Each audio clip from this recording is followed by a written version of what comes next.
श्री स्वामी समर्थ सर्वांना.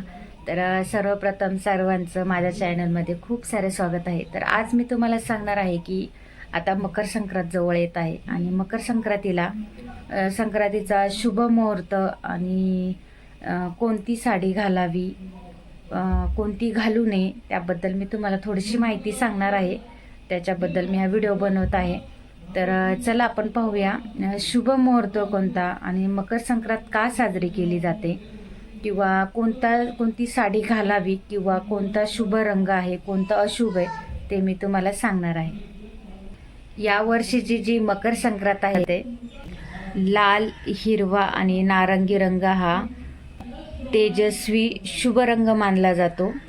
तर आता मकर संक्रांतीचं तुम्हाला एक थोडक्यात महत्त्व सांगते की मकर संक्रांत म्हणजे काय. तर मकर संक्रांत म्हणजे आपल्या हिंदू धर्मातील मान्य आपण सूर्याची पूजा केली जाते आणि जसं जसं म्हणजे ज्या दिवशी संक्रांत असते,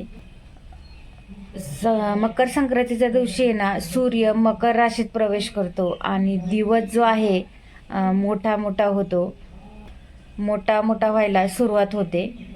आणि मग संक्रांत झाल्यानंतरला दिवस जे रात्र जी आहे ती हळूहळू बारीक होत जाते आणि थंडी सुद्धा हळूहळू कमी व्हायला सुरुवात होते.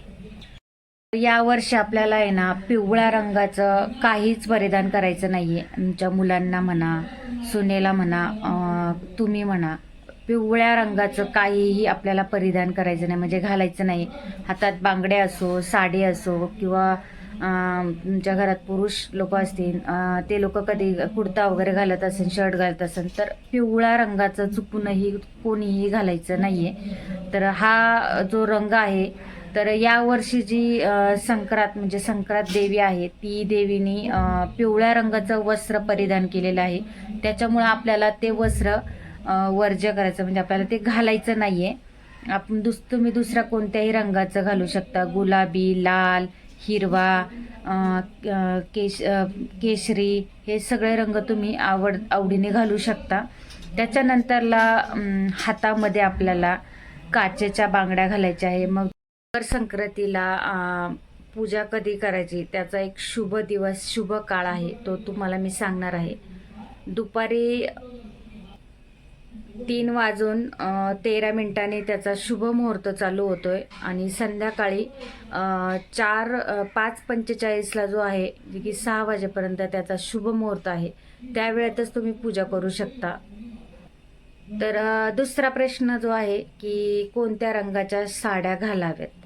तर अशा हिरवा, पिवळा, नारंगी, काळा आणि पांढऱ्या रंगाच्या तुम्ही ह्या साड्या घालाव्यात संक्रांतीला. तर या वर्षीची जी देवी आहे, म्हणजे देवी जे वस्त्र परिधान करते, म्हणजे साडी घालते, ती साडी आपल्याला घालायची नसते.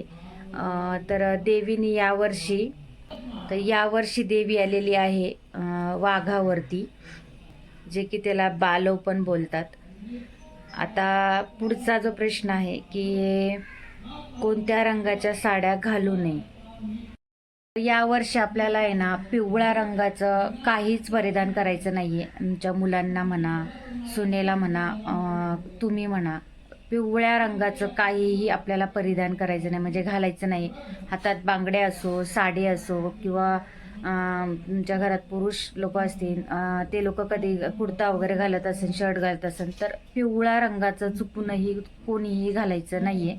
तर हा जो रंग आहे, तर या वर्षी जी संक्रांत म्हणजे संक्रांत देवी आहे, ती देवीनी पिवळ्या रंगाचं वस्त्र परिधान केलेलं आहे.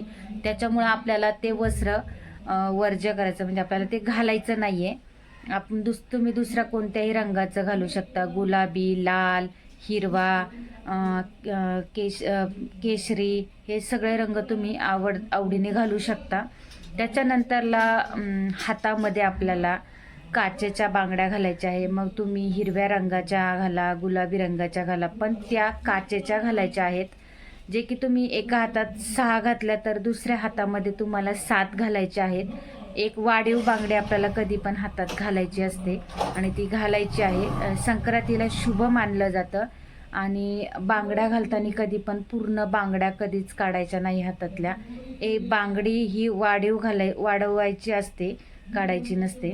त्याच्यामध्ये आणि शुभ मानलं जातं. आणि काळा रंग, आता तुम्हाला मी प्रत्येक रंगाचं ना एक महत्त्व सांगते की कोणता रंग शुभ आहे, त्याच्या पाठीमागचं कारण काय आहे. तर काळ्या रंगाचं महत्त्व जे आहे की आपल्या काळ्या रंगाने वस्त्र परिधान केल्याने काय होतं, तर थंडीच्या दिवसात काळा रंग घातल्याने आपल्या शरीरातली उष्णता जी आहे ती शोषून घेते. लाल आणि हिरवा हे जे आहे ते आनंद आणि उत्साहाचे प्रतीक आहे.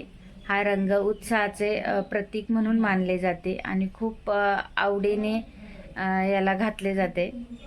लाल, हिरवा आणि नारंगी रंग हा तेजस्वी शुभ रंग मानला जातो. तर तुम्ही हिरव्या रंगाच्या घाला, गुलाबी रंगाच्या घाला, पण त्या काचेच्या घालायच्या आहेत. जे की तुम्ही एका हातात 6 घातल्या तर दुसऱ्या हातामध्ये तुम्हाला 7 घालायचे आहेत. एक वाढीव बांगडी आपल्याला कधी पण हातात घालायची असते आणि ती घालायची आहे. संक्रांतीला शुभ मानलं जातं. आणि बांगड्या घालताना कधी पण पूर्ण बांगड्या कधीच काढायच्या नाही हातातल्या. बांगडी ही वाढवायची असते, काढायची नसते. तर मकर संक्रांतीच्या दिवशी ना तुम्ही जेव्हा हिरव्या बांगड्या वगैरे घालताना तेव्हा आहे ना त्याच्यामध्ये ती लाखेचा चुडा असतो बघा, तो असा चिपकवला जातो गरम करून, तो नक्की घाला, खूप शुभ मानला जातो. आणि त्या बांगडीला संक्रांतीच्या दिवशी खूप महत्त्व असतं. जर कोणाला भेटलीच तर तुम्ही तो नक्कीच बांगड्यांमध्ये तुमच्या घाला. संक्रांतीच्या दिवशी त्याला खूप महत्त्व असतं, त्याच्यामध्ये आणि शुभ मानलं जातं. आणि काळा रंग, आता तुम्हाला मी प्रत्येक रंगाचं ना एक महत्त्व सांगते की कोणता रंग शुभ आहे, त्याच्या पाठीमागचं कारण काय आहे. तर काळ्या रंगाचं महत्त्व जे आहे की आपल्या काळ्या रंगाने वस्त्र परिधान केल्याने काय होतं, तर थंडीच्या दिवसात काळा रंग घातल्याने आपल्या शरीरातली उष्णता जी आहे ती शोषून घेते. लाल आणि हिरवा हे जे आहे ते आनंद आणि उत्साहाचे प्रतीक आहे. हा रंग उत्साहाचे प्रतीक म्हणून मानले जाते आणि खूप आवडीने याला घातले जाते. लाईक, शेअर, सबस्क्राईब नक्की करा. तर चला, नमस्कार.